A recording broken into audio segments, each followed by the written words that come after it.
আমাদের জিন্দেগির প্রতি মুহূর্ত, প্রতি ঘন্টা, প্রতি মিনিট দামি। রাসূলুল্লাহ সাল্লাল্লাহু আলাইহি ওয়াসাল্লাম বলছেন, বৃষ্টির প্রতি ফোঁটা সমান দাম। মনে করেন বৃষ্টির পানি, 10 মিনিট বৃষ্টির পানি পড়ছে, তাহলে এখন প্রথম ফোঁটা আর শেষ ফোঁটা তো বেশি দামি কোনটা, কম দামি কোনটা? একই দাম, একই হিসাব, প্রতি ফোঁটা সমান মূল্যবান। ঠিক আমাদের হায়াতের প্রতি সেকেন্ড সমান দাম। আরবিতে বলা হয় আল ওয়াক্তু আনফাসুন লা তাউদু। আরবিতে বলে যে সময় হচ্ছে নিঃশ্বাসের মতো, যা আর কখনো ফিরে না। কোনো নিঃশ্বাস আর ফিরে না। কোরআনুল কারীমের মধ্যে আল্লাহ তাআলা বারবার সময়ের কথা উল্লেখ করছেন।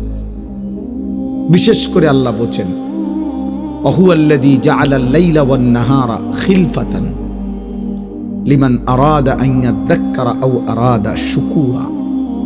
আল্লাহ তাআলা বলেন, আল্লাহই রাত এবং দিন পর্যায়ক্রমে বানান। একবার রাত, একবার দিন। এই যে সময়ের পরিবর্তন, সময় বদলায় দেখেই তো রাত আসে, দিন আসে। আল্লাহ তাআলা বলেন এটা পর্যায়ক্রমে আল্লাহই করেন। কেন? লিমান আরাদা আন ইয়াযাক্কারা আও আরাদা শুকুরা। প্রতি ঘন্টা, প্রতি মিনিট আমার বান্দা যেন আমাকে স্মরণ করতে পারে, আমার কৃতজ্ঞতা, শুকর আদায় করতে পারে। এই জন্য কোনো মুহূর্তেই ফালতু না। এটা আমার বেহুদা টাইম না, বেহুদা কোনো টাইম নেই। এটা আমার অপ্রয়োজনীয় টাইম না, এমন হইতেই পারে না। এটা আমার অবসর টাইম না, না। মুমিনের আবার অবসর টাইম কি? কোনো অপশন নাই। কোরআনুল কারীমের মধ্যে আল্লাহ তাআলা নবী সাল্লাল্লাহু আলাইহি ওয়াসাল্লামকে বলছেন, ওয়াবুদ রাব্বাকা হাত্তা ইয়াতিয়াকাল ইয়াকিন। হে নবী, আপনি আল্লাহর ইবাদত করতে থাকুন। কতক্ষণ? হাত্তা ইয়াতিয়াকাল ইয়াকিন, মৃত্যু আসা পর্যন্ত। তাহলে ছুটি কই? ছুটি আছে কোনো?